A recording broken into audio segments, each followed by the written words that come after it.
Hello, folks. Welcome to On the Call Season 2, produced by the Stars Among Us.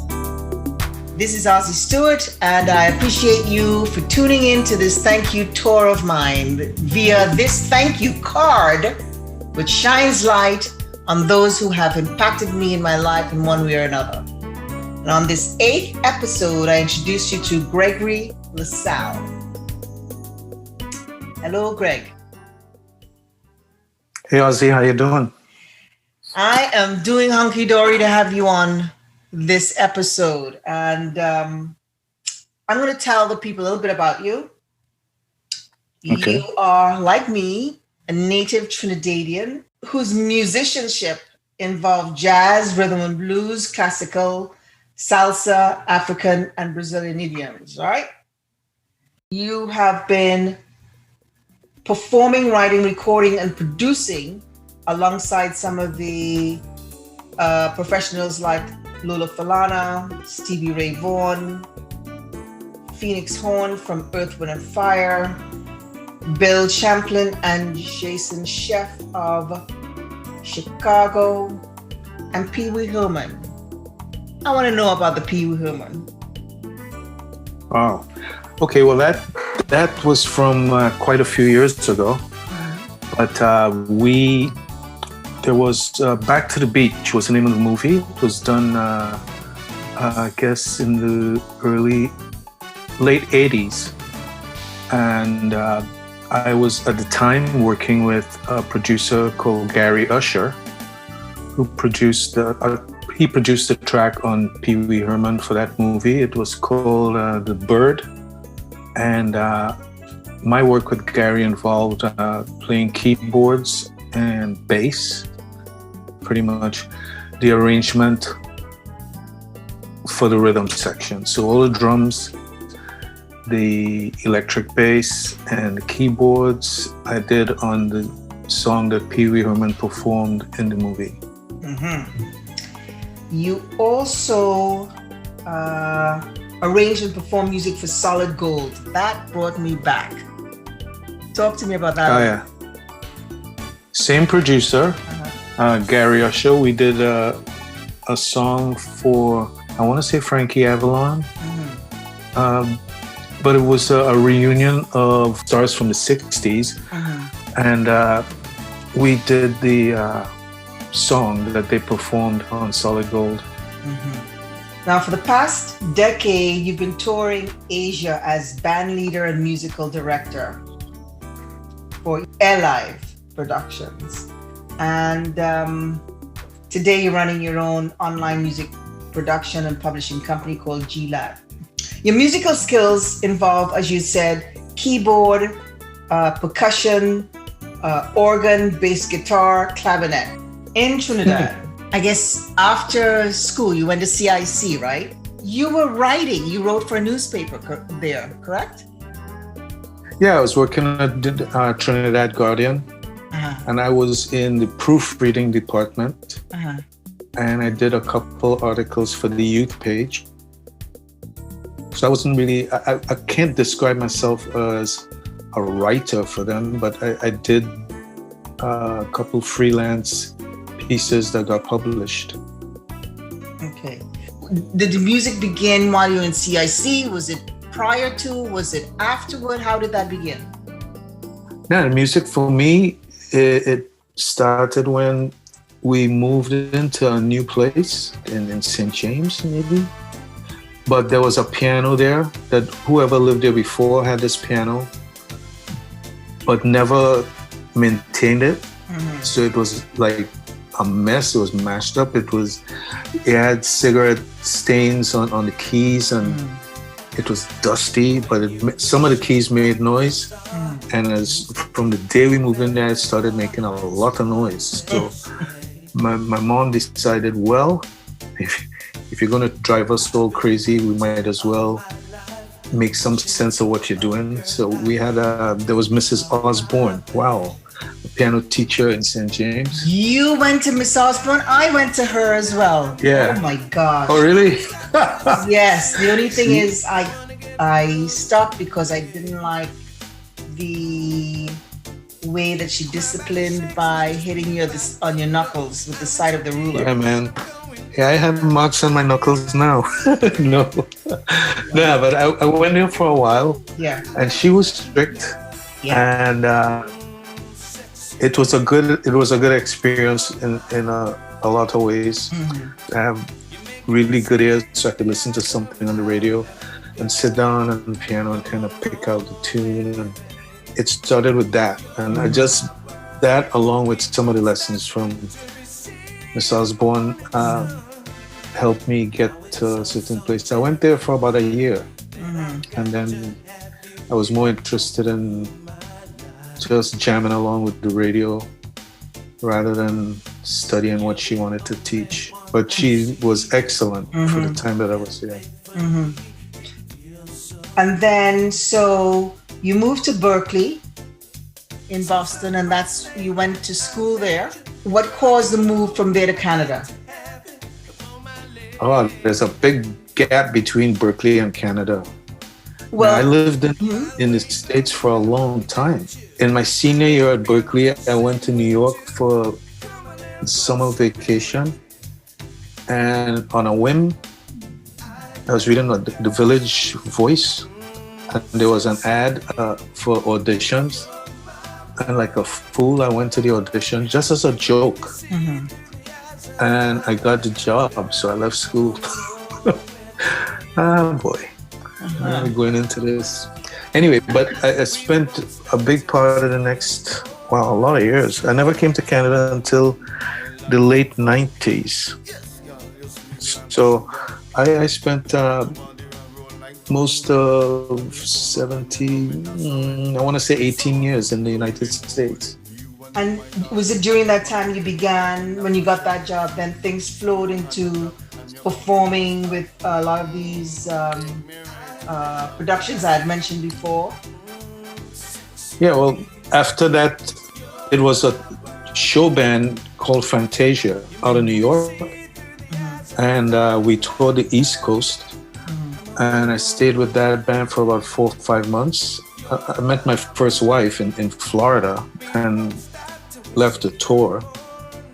But then I lived in Florida for a few years. Then we moved to Los Angeles, where all this, the Pee Wee Herman and Solid Gold things happened. But music and production was kind of always in my blood, in the sense that even in CIC, right out of CIC, there was a studio in Trinidad called SEMP. And I will always have to Stanley Sharman and David Beresford, who ran that studio. Errol Wise, a famous drummer, Eldon Oliver, Wayne Curtin. All these are musicians in Trinidad that you would go and hang out and pick their brain. I was this young kid. They kind of adopted me and would show me the ropes. And those guys were my mentors then. The bug for production and the concept of building music in a studio, I learned that. I first witnessed that in that studio in SEMP in Cocorite. Wow. Because this was mostly the year after CIC, while I was working at The Guardian. That's when I would hang out at SEMP, because I was playing in this band called Last Supper with Romany Mamsha. And hanging out at SEMP, where I would watch Wayne Curtin play. Birdie, beast of a piano player. And he's the one that got me interested in Berkeley, because he left SEMP to go to Boston, to go to Berkeley. And I kept in touch with him and kept trying to get more information. And eventually I decided I have to go. And then I heard the album. The music that changed the course of my life was the Herbie Hancock Headhunters record, 1974. Stevie Wonder was doing a lot of stuff where he would play by himself, and then Herbie Hancock, that was like life-changing. I knew I had to go to Berkeley. It's kind of like, I can't figure this out. I need to go learn how you do this.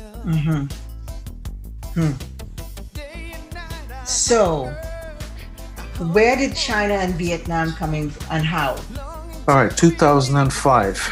I reached out to a few friends in the music industry, and one of them invited me to go to Asia. So listen, man, I have a band. We do some traveling. We tour Asia, and I don't know. We were in touch with him. His stuff got delayed. His tour got delayed, but he put me in touch with another friend, and I went out to Thailand to rehearse with the band out there. The band called Too Close, with Michael Willingham, Mickey. Great rapper, great person, and we're still good friends. We played in Macau and in Taiwan, in Taipei. And there I met the people from L Live in Macau.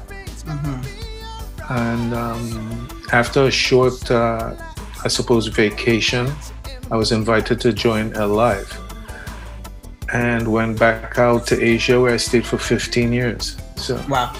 Between 2005 and about a year and a half ago, almost 2 years ago, I was in mostly Asia, shuttling back and forth from there, between Asia and the Middle East and Canada. Was it while you were doing that circuit that you became a Buddhist? I've always been interested in Buddhism from the time of the film. There was a film, Siddhartha, and a book by Hermann Hesse. This is 1970 about. And that started my interest. Now, going to Taiwan,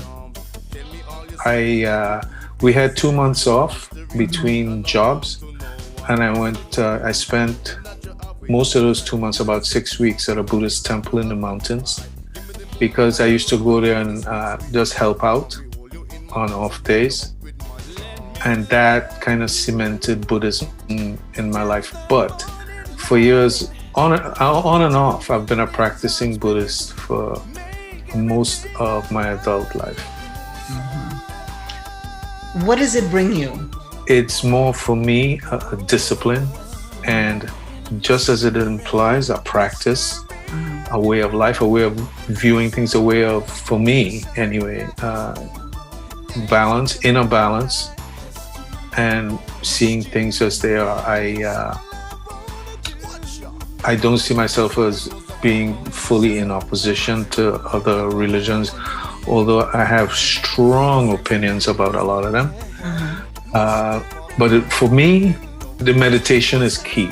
Right. So going back to your music a bit, your music involves funk, R&B, pop, reggae, soca, calypso, African culture, Celtic, Indian, Native American, Asian, flamenco, gypsy, blues, world. You have released music that encompasses all those genres, if you call it. So it's kind of like a worldview, especially with your travels and your life in the Asian market. There's an underlying spiritual feel to your music, which I feel is also because of your mentality, maybe through the Buddhist practice. Would you say? With advancing years and the deeper I get in the practice and in music, the more I find a spiritual component to creating music, you know?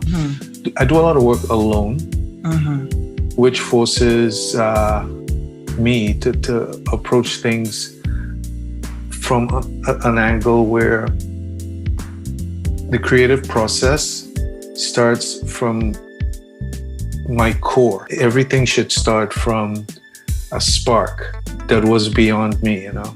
If people find any spiritual element in the music, that is fantastic. That's the intention with especially a lot of the instrumental music that I write now, and more recently, the intention is healing. And I think there's a part of music that we've moved away from. My view is that the music industry is about entertainment, and they've taken it to its, the lowest common denominator. And as low as you could go to transmit that energy is where the industry seems to want to be. And it's about commerce, but at its highest, music is a really spiritual experience in a lot of cultures, more so in the East than where we are. But I've been exposed to some of that, and I carry some of that with me. If you didn't become a musician, what would you be doing now? I'd be a teacher. Of music? Of children. Okay. Music, maybe. Transmitting knowledge or ideas to young people and seeing the light bulbs go off is excellent for me. And the magic for me is being among children that don't speak English. And you go in there with an instrument and being able to see them and move them and get them involved. Like I sat in a classroom with a bunch of kids. It happened to be in Taipei, but none of them spoke a word of English. I didn't speak a word. They speak Cantonese and Mandarin there, but mostly Cantonese in this particular school. And we had a room full of smiles and laughter and noise, and they were having so much fun within 15, 20 minutes. And it was a simple game. We had one section here, okay, we're going to count to 4. And so we gave them the concept of rhythm where it's count to 4.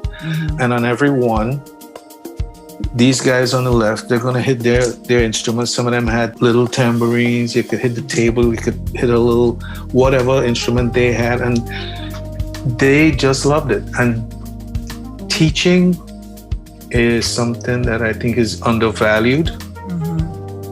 Education, especially at core ages between, I want to say like 6 and 10. Oh, those are like really golden years to mold a person, a personality, and form a life. Help shape a direction in a child's life.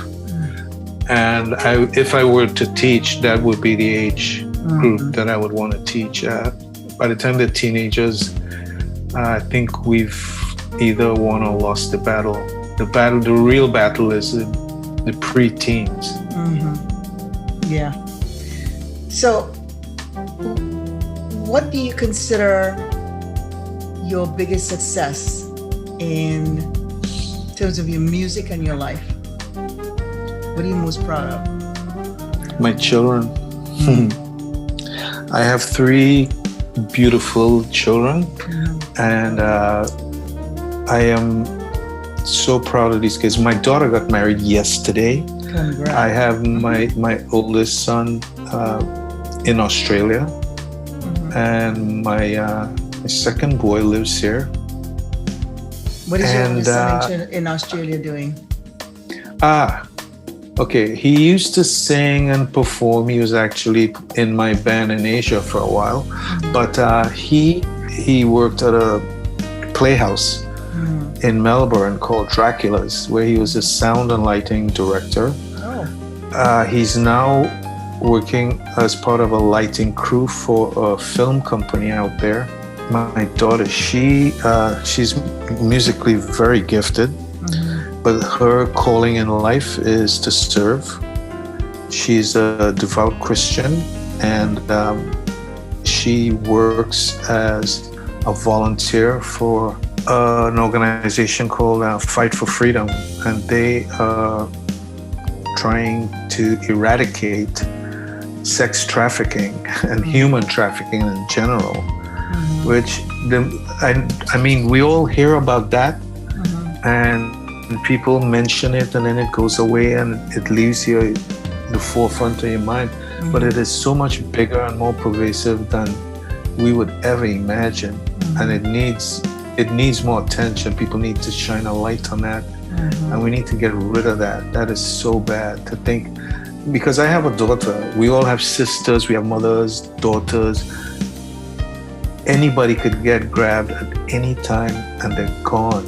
And that's sad. And people are doing it all the time.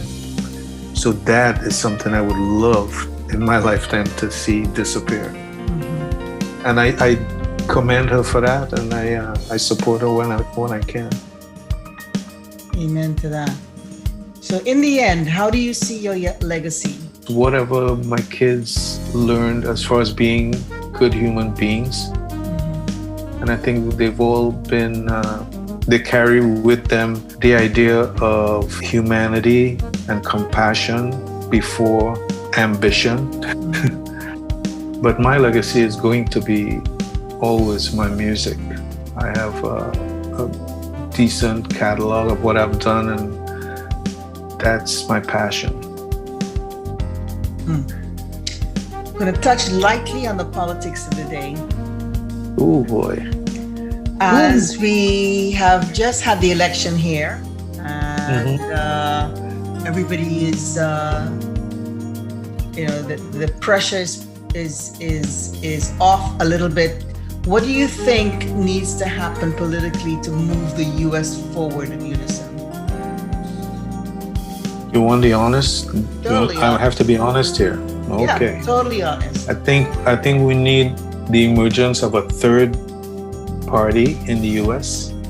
because mm-hmm. these two parties that we have, mm-hmm. That system is flawed and it's not designed, nor can it be corrected to serve all the people ever. Mm-hmm. Right now it's skewed, it's controlled by corporate interests. Mm-hmm. Both parties, I ain't talking about just Republicans, mm-hmm. both parties, mm-hmm. they're flawed and they're in the pockets of corporations, and the whole country, the system is broken. Mm-hmm. Hopefully the next 4 years will be just a time to recover from the carnage of the last administration, but people need to rise up. Now is the time. This is the turning point. If we're going to do this, this is the turning point where people have to just not sit at home and accept this is how it is. This activism like that we had in the 60s, we need that now. We need people to wake up, get out, vote, make yourself aware of what's going on, how you could change it. And people have to get off their asses and do the work, because no politician going to do it for you, none. But we could do it. We could shape things. People could shape things. I say we because I am an American. I'm a U.S. citizen. You know. But no more sitting around thinking, oh, this one, yeah, Obama got in there, he will do it. Yeah, they'll fix it. No, nobody's gonna fix it. We need to mobilize everywhere. What musician would you like to collaborate with? Oh man, that you just hit that's a good one. All right, I always had, I have dreamed of sitting down with like Herbie Hancock. Not so, I can't say that would be a collaboration. I just want to sit in a room with him and listen to him talk and play, and I would love for him to just have a one-on-one session with him. What musician? Okay, you know who I would love to spend time with that is my lifelong, like, he's my hero, Quincy Jones. I've fashioned a lot of things in my life because of music that he did and I listened to, and the way he did things and arrangements and his stature and his grace as a human being. He just carries himself, he's got some swag, he's got some stuff. And so now we're going to take that question back to Trinidad. Steel band player or composer, whether it's Trinidad Ray Holman. I could tell you right now, Ray Holman.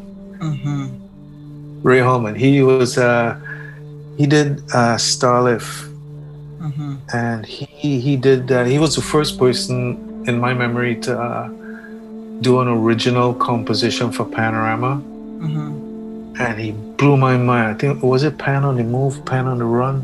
Oh, that we used to go down to the pan yard in Woodbrook and listen to them practice before Carnival and before Panorama. And Ray Holman is my hero for pan. I will never forget it. I remember Penny Lane and Jane. Ray Holman. I like Beverly Griffith. Clive Bradley did a lot of great arrangements to a lot of people. Bobby Muhammad. And Boogsy. Oh my God, I can't forget Boogsy. Boogsy. Okay, I want to talk about a kind of a dream collaboration. It would be with a pan artist. I want to call them a pan artist, steel band artist, kind of like a Bootsy, where you can fashion music around the steel drum. Cool. Around pan. That would be it. So I take back the Herbie thing, Bootsy. Okay. Well, that was pretty cool to hear. I just pissed off Herbie Hancock. Listeners like, what? On that note, thank you, Mr. Gregory Lassalle, for this time, and to my listening audience for spending your valuable time with us today. So please care to share, and remember, when you're on your beat, stay on the sunny side of the street safely and mask up. Greg. Thank you so much, Oz. Thanks for this time. I appreciate it. Wish you blessings. Okay, take care. Ciao.